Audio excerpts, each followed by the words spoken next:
Yun yan. Hindi man nila pera ito lahat.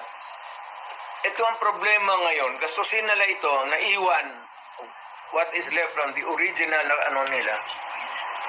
Kagaya nitong PhilHealth, 89 billion.